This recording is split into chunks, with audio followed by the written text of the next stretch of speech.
तो hello everybody, welcome back to another video. और ये हमारा तीसरा वीडियो है हमारे $500 चैलेंज का। सो पिछले एपिसोड में जैसे आप लोगों ने देखा कि मैंने फ्राइडे को बहुत ही खतरनाक वाला लॉस किया था, मतलब कुछ $35 जैसा। सो आज का मेरा ये था मोटिव कि उस 500 को रिकवर करना है। तो उसके लिए मैंने मतलब अपना एक स्ट्रैटेजी सोचा है कि मैं जब मैं ड्रॉ डाउन में जाऊंगा तो मैं अपना लॉट साइज कम कर लूँगा ड्रॉ डाउन में जाने के बाद। तो मैंने बिल्कुल वैसा किया। मैं 0.04 से ले रहा था, उसको मैंने चेंज करके 0.02 कर दिया डायरेक्टली, ताकि इसके बाद मतलब एक होता नहीं, एक फेस आ जाता है जिसमें सिर्फ लॉस ही लॉस हो रहा है। अगर हम उस फेस को अगर हम मतलब तोड़ना चाहते हैं तो उस फेस को टूटने में टाइम लगता है। मतलब जो लोग ट्रेडिंग करते हैं वो लोग समझ रहे हैं, मतलब एक नहीं हो जाता है, लॉस स्ट्रीक लगना स्टार्ट होता है। तो हम वो लॉस स्ट्रीक तो नहीं चाहते थे, पर वो कब टूटेगा ये किसी को नहीं पता है। तो हम उस टाइम अपना जो कॉन लॉट साइज है वो छोटा कर दे रहे, ताकि जब तक ये लॉस चलता रहे कम से कम लॉस कम हो। तो इसीलिए हम अपना लॉट साइज कम कर दिए थे। और तो आज का जो मेरा एनालिसिस था वो कुछ इस तरीके से था। पहली बात तो मैं जब देखा मार्केट में इतना बड़ा गैप डाउन हुआ है, आज तो बहुत ही डेंजर वाला, सीधा यहाँ से यहाँ गिरा। सो मेरा मतलब कि हम एनालाइज जो किए वो ये देखे कि मार्केट इस सपोर्ट से वापस ऊपर उठ रहा है और इस गैप को फिल कर रहा है। तो हम जब तक देखे थे तब तक तो ये गैप इतना दूर तक फिल हो चुका था। फिर मार्केट यहाँ पे अभी देखिए अभी तक कंसोलिडेशन में ही है। तो मेरा यहाँ पे पॉइंट ऑफ व्यू कुछ ऐसा था कि हम 15 मिनट में हम यहाँ पे देखें कि एक हेड एंड शोल्डर टाइप का पैटर्न बन रहा है और यहाँ पे एक रेजिस्टेंस नीचे बन रहा है। 15 मिनट के कैंडल में इस रेजिस्टेंस का यहाँ पे ब्रेक हो गया था। तो ये ब्रेक होने के बाद अब मेरा जो ये था मतलब थिंकिंग था कि हमको यहाँ से एक सेल का ट्रेड लेना है नीचे के लिए, क्योंकि ये जो गैप है ऑलमोस्ट फिल ही हो गया था। तो हम उतना बाई के बारे में नहीं सोच रहे थे, हम सेल यहाँ से करने का सोच रहे थे। और उसका एक और रीज़न था कि इसके ऊपर एक रेजिस्टेंस बना हुआ है। रेजिस्टेंस को यहाँ पे मार्केट ने ब्रेक, मतलब कि ये ब्रेक किया एक सीधा, मतलब गैप डाउन ही कर दिया। तो उसको फिल करके वापस मार्केट हो सकता है नीचे आए। तो इसी कारण से मेरा जो बायस था शाम में वो यही था कि हमको सेल का ट्रेड लेना है। तो फिर हम यहाँ पे आते हैं कुछ 5 मिनट में, और 5 मिनट में आप देखो यहाँ पे एक ऑर्डर ब्लॉक टाइप का कैंडल भी बना हुआ है। सो यहाँ पे क्या होता है, मैं इस जगह पे एक ट्रेड लेना चाहता था, इस पॉइंट पे एक ट्रेड लेना चाहता था सेल के लिए।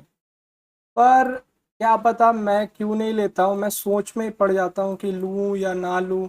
मेरा दिमाग में ये चलता है कि मैं थोड़ा ऊपर जाएगा तो लूँगा, क्योंकि एसएल थोड़ा बड़ा बैठ सकता है। इसी कारण से मतलब बहुत कुछ माइंड में चल रहा था, और वो चलने के कारण मार्केट भी चला गया और सीधा टारगेट दिया है। तो पहला ट्रेड तो मेरा छूट जाता है। फिर यहाँ से क्या होता है कि मार्केट जब इस पॉइंट पे आता है तो वो इस पॉइंट को ब्रेक नहीं करता है।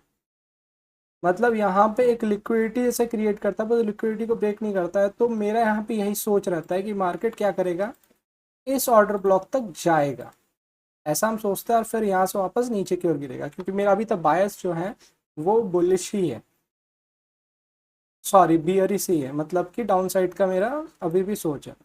तो हम क्या करते हैं, जब मार्केट यहाँ से एक ग्रीन कैंडल देता है, और मतलब आई मीन एक बाई साइड का कैंडल देता है, तो हम यहाँ से एक रिवर्सल वाला ट्रेड लेते हैं, एकदम छोटा सा। और ये रिवर्सल वाला ट्रेड हम यहाँ तक लेते हैं। और तो ये ट्रेड क्या होता है, यहाँ तक जाने के बाद हम कट कर देते हैं। कट करते ही हम एक और ट्रेड लेते हैं यहाँ पे, क्योंकि मेरा मैंने जिस तरीके से बताया कि मेरा जो मेन थिंकिंग था वो सेल साइड की ओर ही था। तो यहाँ से हम एक सेल करते हैं ये एस एल दे करके। और टारगेट तो अपना नीचे तक का रहता है, क्योंकि ये एक तरीका का लिक्विडिटी है। तो पर ये वाला ट्रेड मेरा एस एल हिट हो जाता है। और एस एल हिट होता है तो यहाँ पे जैसे कि मैं कुछ $9 जैसा प्रॉफिट करता हूँ। तो यहाँ पे $6-7 जैसा लॉस हो जाता है मेरा। तो हम यहाँ पे फिर इंतज़ार करते हैं कि अब क्या करें। तो मार्केट को हम जब देखते हैं, ये मार्केट धीरे धीरे करके ऊपर जाता जा रहा है। सो जब ये मार्केट ये डब्ल्यू बना के इस चीज़ को ब्रेक करता है, तो हम फिर सोचते हैं यहाँ से कि एक ट्रेड लिया जाए बाई साइड का, एक बाई साइड का ट्रेड यहाँ से लिया जाए। तो मेरा जो रहता है सोच, वो जब हम यहाँ पे देखते हैं कि हाँ मार्केट एक बाई साइड का मतलब ये एंट्री पॉइंट दे रहा है, तो हम यहाँ पे एक एंटर मारते हैं। और मतलब एक्सीडेंटली मेरा 6:30 बजे ही ट्रेड लगता है। जिस तरीके से आप देखो कि 6:30 बजे यहाँ पे मार्केट डायरेक्टली ये 40 पिप्स का मूव देता है, तो मेरा ट्रेड यहाँ लगता है। और यहाँ पे ट्रेड लेते हैं हम अपना एसएल कुछ यहाँ कहीं पुट करते हैं, क्योंकि एसएल ज़्यादा बड़ा नहीं देना है। और मेरा जो टारगेट रहता है वो मैक्स टू मैक्स यहाँ तक का रहता है। यहाँ तक का टारगेट देने का मेरा रीज़न था, वो रीज़न था कि ये एक सपोर्ट एंड रेजिस्टेंस वाला एरिया है। आप देखो तो जब गैप डाउन हुआ था, गैप डाउन से पहले ये एक रेजिस्टेंस का एरिया था, और फिर मार्केट इसको सपोर्ट बना के बार बार नीचे आ रहा था। तो जो सपोर्ट बना के नीचे आ रहा था, इसी कारण से हम सोचे कि यहाँ पे ट्रेड हम कट कर देते हैं। तो इस तरीके से हम आज के मार्केट में हम 3 ट्रेड लेते हैं, और माइंडसेट एकदम क्लियर रखते हैं, ज़्यादा कुछ सोचते वगैरह नहीं है। 3 ट्रेड एकदम मस्त वाला लेते हैं हम।